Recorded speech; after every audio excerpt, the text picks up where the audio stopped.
গুণ থাকা ভালো, কিন্তু গুণের অহংকার থাকা ভালো না।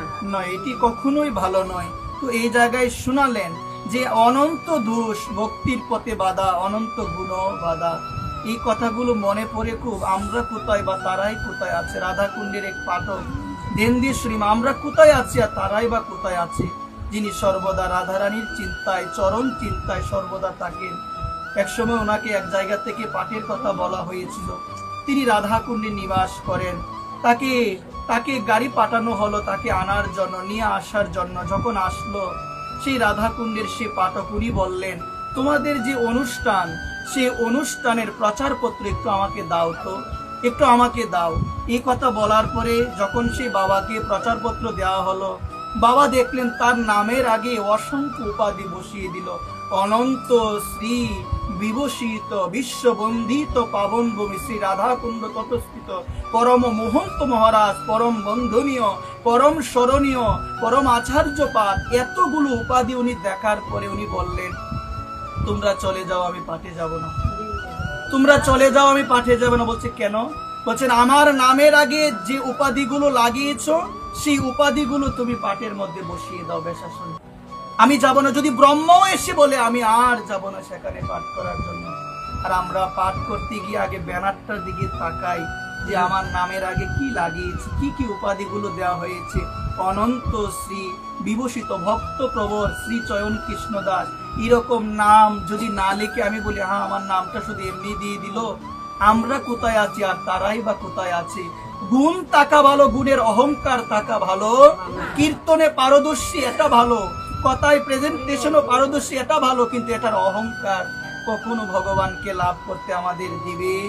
আজকে উনি বললেন, আজকে উনি আমাদের জগৎকে জানালেন, তোমরা যে উপাধিগুলো দিয়েছ, অনন্ত শ্রী বিভূষিত বিশ্ববন্দিত পাবন ভূমি শ্রী রাধা কুণ্ড তটস্থিত পরম পূজনীয়, পরম স্মরণীয়, পরম বন্ধনীয় আচার্য প্রবর অমুক প্রায় অমুক গোস্বামী, এই যে নামটা দিলে এটাকে বসিয়ে দাও, আমি আর যাব। আর আমরা বর্তমানে অল্প কিছু জানার পরে নিজের বিজ্ঞাপনে আমরা নিজেরাই ব্যস্ত হয়ে গেলাম।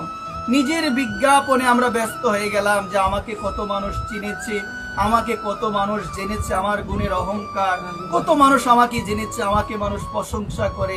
কিন্তু মা, প্রশংসা জিনিসটা এটি শুনতে না। বাবা মহারাজগুণ বলেন, প্রশংসা শুনলে কানে হাত দিতে হবে, কারণ অভিমানের জননী হলো প্রশংসা। যত প্রশংসা শুনবে মনের মধ্যে অভিমান তত আসবে, মনের মধ্যে অহংকার আসবে।